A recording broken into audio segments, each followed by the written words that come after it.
Speaker صاحب، اس کے بعد میں آج اپنی جو میں نے بجٹ کی تقریر کرنی ہے اس سے پہلے میں آج دعوت دینا چاہتا ہوں اپوزیشن کو اس چیز پہ، نو کراس ٹاک پلیز، اس چیز پہ کہ اس ملک میں 1970 کے بعد سارے الیکشنز کنٹروورشل ہوئے ہیں اور ابھی بھی بائی الیکشن سینٹ اس میں بھی کنٹروورسی ہو گئی. تو ہم نے بڑی کوشش کی ہے یہ 2 سالوں کے اندر کہ ہم کیا ریفارمز کر سکتے ہیں کہ پاکستان میں بھی الیکشنز ایکسیپٹ کرے، جو بھی ہارتا ہے وہ ایکسیپٹ کرے الیکشنز کو. تو اس میں ہم نے پوری ریفارمز تجویز دی ہیں، 1 سال سے پڑھی ہیں، اس کے اوپر کوئی اپوزیشن کی ابھی تک ڈبیٹ نہیں ہوئی. تو میں ان کو ریکویسٹ کروں گا کہ یہ تو کوئی گورنمنٹ اپوزیشن کی بات نہیں ہے، یہ تو پاکستان کی ڈیموکریسی کی فیوچر ہے.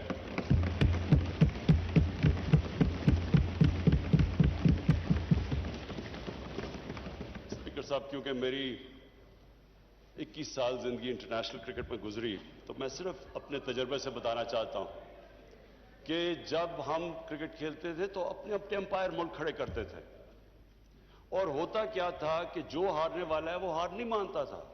کہتے جو ہارتا تھا مخالف ملک میں جا کے وہ کہتا تھا جی امپائروں نے ہمیں ہرا دیا. اور مجھے فخر ہے اس چیز پہ کہ میں ایز پاکستان کیپٹن پوری کیمپین کی، اور پاکستان وہ ملک تھا جس نے کرکٹ ہسٹری میں پہلی دفعہ نیوٹرل امپائرز کھڑے کیے.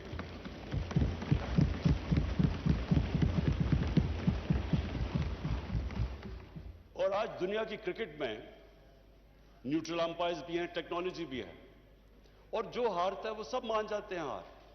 یعنی سارا جو کرکٹ کے اندر جو فیئرنس تھی وہ اس لیول پہ ہے کہ اب یہ ایشو ختم ہو گیا امپائرنگ کا.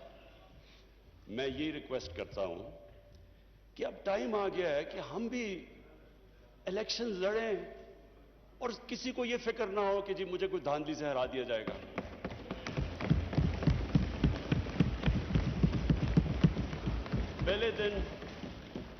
پہلے دن میں نے تقریر کرنے کی کوشش کی، اپوزیشن نے نہیں کرنے دی، اور انہوں نے کیا کہا؟ انہوں نے کہا جی الیکشن ٹھیک نہیں ہوئے. جب الیکشن ٹھیک نہیں ہوئے تو بتانا تھا کہ کس طرح ٹھیک نہیں ہوئے. جب ٹرمپ نے کہا کہ الیکشن ٹھیک نہیں ہوئے تو ان کے میڈیا اور پبلک نے کہا کہ ثبوت دو کہ ٹھیک نہیں ہوئے. ہم نے جب 2013 کے الیکشن میں کہا ٹھیک نہیں ہوئے تو ہم نے 133 میں سے 4 حلقے ڈیمانڈ کیے تھے کہ ان کی رینڈم آپ ان کی آڈٹ کر دیں. اگر یہ ٹھیک ہے ہم الیکشن مان جائیں گے. ہمیں نہیں، ان 4 حلقوں کو نہیں کھولا گیا. ایونچولی عدالت میں جا کے کیس لڑ کے 2-2.5 سال کے بعد کھلے، 4 میں دھاندلی نکلی. تو میرا اسپیکر صاحب آج اپوزیشن کو یہ ہے کہ ہم نے پوری کوشش کی اور ہم اس نتیجے پہ آئے کیونکہ جوڈیشل کمیشن بیٹھی تھی 2015 کے اندر، اور اس جوڈیشل کمیشن کی فائنڈنگز تھیں 2013 کے الیکشن کے اوپر، جو بھی انہوں نے کہا کہ بے ضابطیاں ہیں وہ ساری ہوتی تھیں جب پولنگ ختم ہوتی تھی اور اس کے بعد جب رزلٹ اناؤنس ہوتا تھا. تو ہم نے اس کے اوپر جو سب اپنی ڈسکشن کر کے ایک نتیجے پہ آئے کہ اس کا صرف ایک راستہ ہے، ای وی ایم مشینز. وہ کیوں ہیں؟ کیونکہ ای وی ایم مشین جیسی الیکشن ختم ہوتا ہے بٹن دبتا ہے رزلٹ آ جاتا ہے. تو وہ جو سارا پیریڈ ہے اس کے بعد جدھر ڈبل سٹیمپس ہوتے ہیں، جدھر وہ تھیلیاں کھلی ہوتی ہیں، وہ جو ساری چیزیں ہوتی ہیں وہ ساری چیزیں ختم ہو جاتی ہیں اگر آپ الیکشن ختم ہوتے ساتھ ہی رزلٹ آئے اور پھر پیپر ٹریل ہو کہ جو بھی کوشچن کرنا چاہے تو اس کے پاس موقع ہو وہ جا کے کوشچن کر سکے. تو میں اگر ان کے پاس اپوزیشن کے پاس کوئی اور تجویز ہے تو ہم تیار ہیں سننے کے لیے.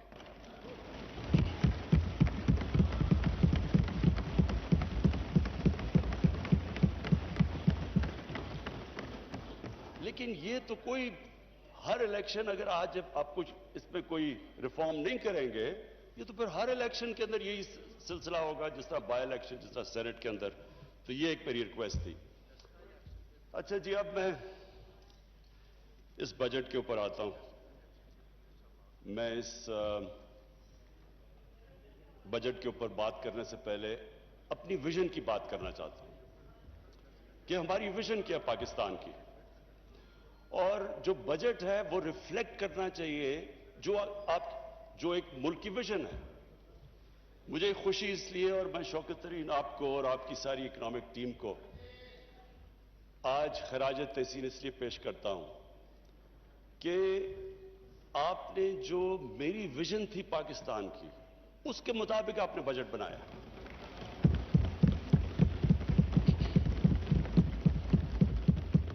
اسپیکر صاحب، جب ہم نے 25 سال پہلے تحریک انصاف کو اس کو شروع کیا پارٹی کو، تو ہماری جو موٹیویشن تھی، جو میری موٹیویشن تھی، وہ ایک ہی تھی، جو کہ نظریہ پاکستان تھا۔ نظریہ پاکستان آبجیکٹو ریزولوشن کے اندر بڑا کلیئرلی ڈیفائنڈ ہے: اسلامی فلاحی ریاست۔ یہ جو اسلامی فلاحی ریاست ہے، یہ نظریہ جو ہمارے فاؤنڈنگ فادرز تھے، انہوں نے مدینہ کی ریاست سے لیا، کیونکہ وہ دنیا کی پہلی فلاحی ریاست تھی۔ اب اسپیکر صاحب، ہم نے یہ کیوں، میں ذرا سارے ہاؤس کے لیے، اپنے یوتھ کے لیے، سب کے لیے کہنا چاہتا ہوں کہ یہ کیوں ضروری ہے کہ ہم پاکستان اسی فاؤنڈنگ فادرز کی ویژن کے اوپر واپس جائیں۔ وہ اس لیے ضروری ہے اسپیکر صاحب کہ اگر اس ہمارے ملک کی ویژن سے ہم پیچھے ہٹ جاتے ہیں تو پاکستان کا مقصد ختم ہو جاتا ہے۔ پاکستان جب بنا تھا تو ہمیں یہ پتہ ہونا چاہیے کہ بہت زیادہ مسلمان ہندوستان میں رہ گئے تھے، لیکن انہوں نے بھی پاکستان کی حمایت کیوں کی تھی؟ کیونکہ جو ہمارے فاؤنڈنگ فادرز تھے، علامہ اقبال اور قائد اعظم، انہوں نے جو ایک ویژن دی تھی پاکستان کی، اس کی وجہ سے سارے ہندوستان کے مسلمان بھی متفق تھے کہ یہ ملک بننا چاہیے۔ اور وہ ویژن علامہ اقبال نے، اور جو مسلمان دنیا کے سب سے بڑا پچھلے 300-400 سال میں سب سے بڑے ذہن تھے، انہوں نے اس ویژن کے اندر جب کہا تھا کہ مسلمان جب بھی اٹھتا ہے، مسلمان کا سویلائزیشن مدینہ کی ریاست کے بعد جب بھی اٹھا ہے، وہ واپس گیا ان پرنسپلز کے اوپر جو ہمارے نبی صلی اللہ علیہ وسلم نے مدینہ کی ریاست میں اسٹیبلش کیے تھے۔ تو وہ پرنسپلز تھے جس کی وجہ سے ایک قوم اٹھی۔ تو میں اسپیکر صاحب آج بریفلی وہ بتانا چاہتا ہوں کہ وہ کیا چیز تھی کہ ایک اتنا عظیم سویلائزیشن کھڑا ہو گیا، اور کبھی اتنی تیزی سے ایک سویلائزیشن نہیں کھڑا ہوا۔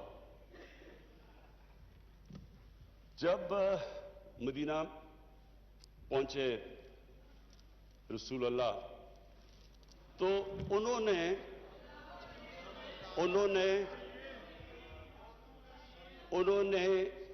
مدینہ کی ریاست میں جو پرنسپلز طے کیے، یہ دنیا کی تاریخ اس کی گواہ ہے کہ ان کے مدینہ کے آنے کے بعد 13 سال کے بعد جو ایک سپر پاور تھی، وہ ان کے سامنے اس نے گھٹنے ٹیکے، بیزنٹائن ایمپائر، اور 14 سال کے بعد پرشین ایمپائر ان کے سامنے گھٹنے ٹیک گیا۔ یہ تاریخ کا حصہ ہے۔ اور اس کے بعد جو وہ سویلائزیشن انہوں نے سیٹ اپ کیا، وہ دنیا کا سب سے عظیم سویلائزیشن تھا۔ اس نے صرف یہ نہیں کہ وہ دنیا میں پھیل گیا، انہوں نے جو سویلائزیشن سیٹ اپ کیا، اس کی وجہ سے جو آج ماڈرن دنیا بنی ہے، وہ اس سویلائزیشن نے سارے جو گریک فلسفیز جو دنیا میں، جو ہندوستان میں فلسفیز تھی، ان کی ٹرانسلیشنز کی، ان کو ڈیولپ کیا۔ ہر فیلڈ میں وہ آگے نکلے، سائنس میں، میڈیسن میں۔ اور اس کے بعد وہ جب بعد میں ہمارا جب سویلائزیشن نیچے گیا تو یورپ نے ٹیک اوور کر لیا۔ تو وہ کیا اصول تھے؟ وہ 3 اصول تھے، اور جو ہم نے اپنی پارٹی بنائی 25 سال پہلے، تو ہم نے وہ 3 اصول رکھے: انصاف، انسانیت اور خودداری۔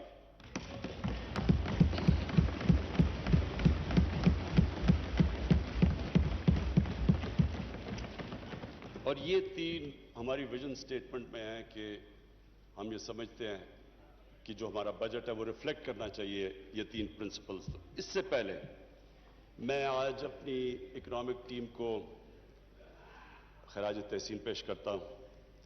ہماری جو اکنامک ٹیم ہے اور جس میں جب سے ہماری گورنمنٹ آئی اور اب تک جس نے بھی ہماری اکنامک ٹیم میں شرکت کی سارے مستحق ہیں آج مبارک کے بھی اور خراج تحسین کے بھی.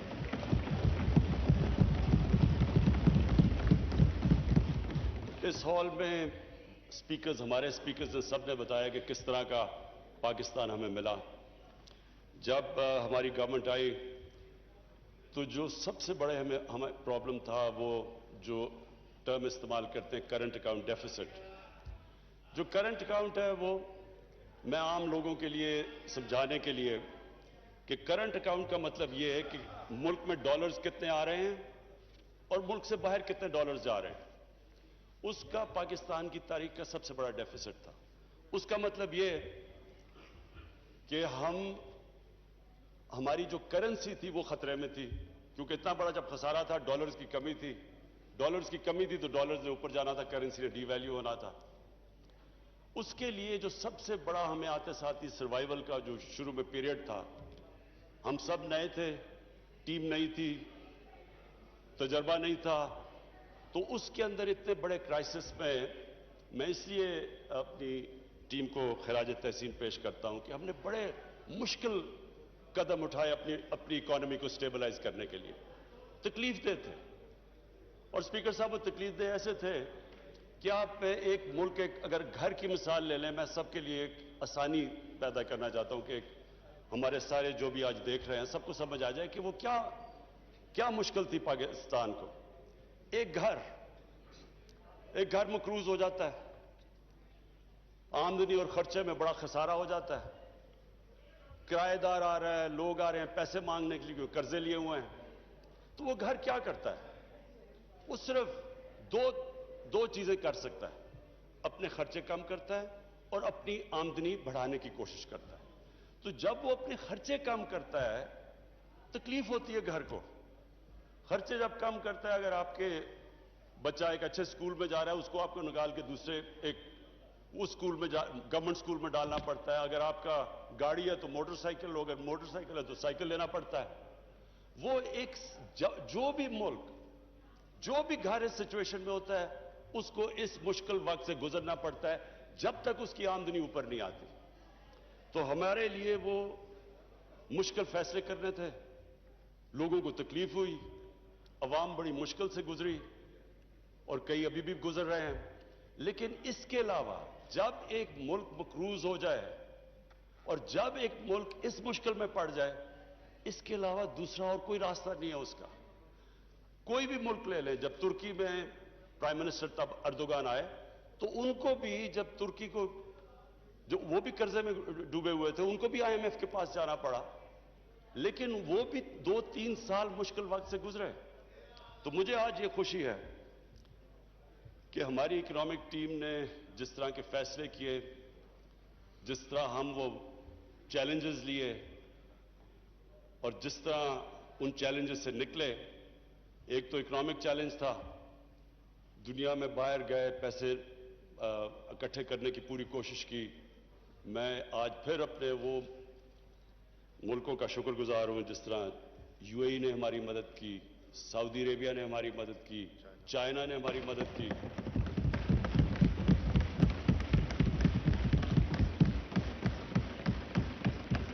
اور انہوں نے ہمیں ڈیفالٹ سے بچا دیا. ڈیفالٹ کا بھی میں مطلب عام لوگوں کی یہ سمجھا دوں کہ ڈیفالٹ کا مطلب یہ ہوتا ہے کہ جب آپ اپنے لائبلٹیز آپ کے پاس پیسہ نہیں ہوتا لائبلٹیز دینے کا. جیسے ہی ایک ملک ڈیفالٹ کرتا ہے تو سب سے بڑا اس کے اوپر جو مسئلہ آتا ہے اس کی کرنسی پہ آتا ہے. تو جیسے جیسے آپ کی کرنسی گرتی ہے ملک میں مہنگائی بڑھ جاتی ہے, غربت بڑھ جاتی ہے, ساری انویسٹمنٹ رک جاتی ہے. تو ڈیفالٹ سے بچنے کے لیے ایک گورنمنٹس پوری کوشش کرتی ہے اور آئی ایم ایف کے پاس بھی اس لیے جاتی ہے. ہم نے شروع میں جب ہماری IMF سے نیگوسیشنز تھی ہم نے کوشش کی کہ ہم نہ جائیں. ہم نے کوشش کی کوئی اور کوئی طریقہ نکلا ہے کیونکہ اتنا بڑا خسارہ تھا $20 ارب کا. جو IMF کنڈیشنز لے رہی تھی وہ بڑی مشکل تھی, اس سے لوگوں کو بڑی تکلیف ہونی تھی. اس لیے ہم کوشش کرتے رہے کہ ہمیں کوئی اور سورسز سے پیسہ مل جائے, لیکن آخر ہمیں جانا پڑا. اور IMF کی جو کنڈیشنز تھی وہ مشکل تھی اور اس سے عوام کو تکلیف تھی. اب اس چیلنج سے نکل ہی رہے تھے, کرونا آ گیا. اور کرونا کے اندر ساری دنیا کے اندر جو اگر آپ دیکھیں کہ جو امپیکٹ پڑا ہے کرونا کا ان کی اکانومی کے اوپر, ساری دنیا کے اوپر امپیکٹ پڑا, تو ایک اکانومی جو پہلی تکلیف میں تھی اس کے اوپر سے کرونا آ گیا. میں آج پھر سے, میں پہلے بھی ان کو خراج تحسین پیش کر چکا ہوں اپنی NCOC اسد عمر آپ کی اور آپ کی ٹیم کو.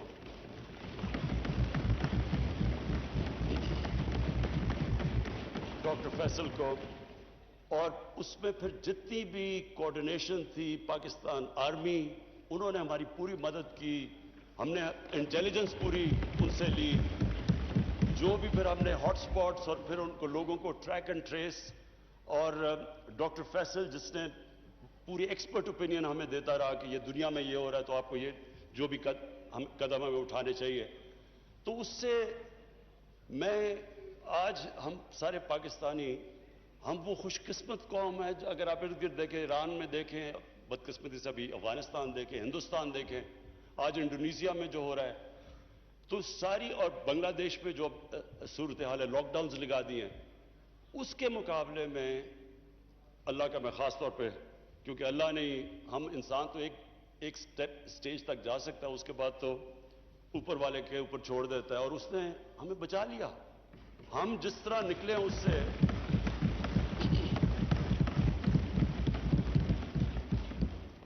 اور میں صرف ایک چیز کہوں گا کہ میرے خیال میں, یہ میرا ایمان ہے اللہ پہ, کیونکہ وہ غریب کی آواز سنتا ہے, ہم اس لیے بھی بچے کہ ہم نے بڑی جلدی یہ فیصلہ کیا کہ ہم پورا لاک ڈاؤن نہیں لگانے لگے, کیونکہ اس میں اسپیکر صاحب ساری دنیا کا تجربہ ہے, فیکٹ سامنے آ گئے ہیں. لاک ڈاؤن سے جو غریب ہے, جو نچلا طبقہ ہے, وہ پس جاتا ہے. ساری دنیا کے اندر, امریکہ کے اندر فوڈ لائن, دنیا کا امیر ترین ملک, کھانے کے لیے لائنیں لوگوں کی لگی ہوئی تھی, کھانے نہیں تھے لوگوں کے پاس. ہر جگہ دنیا میں غربت بڑھی ہے جدھر لاک ڈاؤن لگا ہے. بڑا پریشر تھا ہمارے پہ, بڑی اپوزیشن کی ڈیمانڈ تھی کہ جی لاک ڈاؤن لگایا جائے. 2 مہینے بڑا برا بھلا بھی کہا گیا کہ جی ان کو سمجھ نہیں ہے, لاک ڈاؤن نہیں لگا رہے. لیکن میرا یہ مان ہے کہ جو ہم نے جو فیصلہ کیا, اللہ اکبر, اللہ اکبر,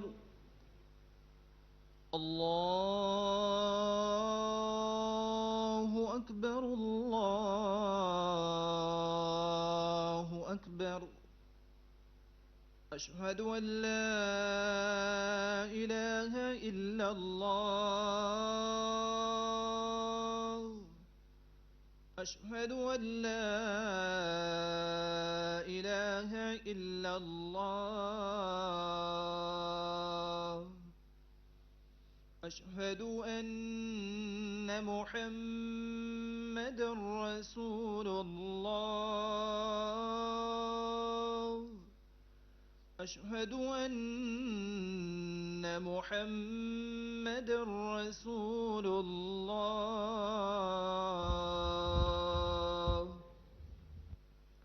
حی علی الصلاة,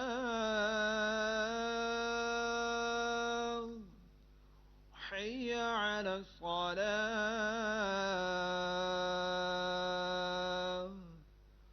حی علی الفلاح,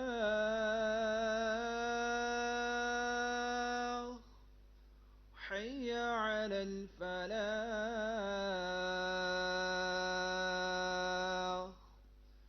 اللہ اکبر, اللہ اکبر, لا الہ الا اللہ.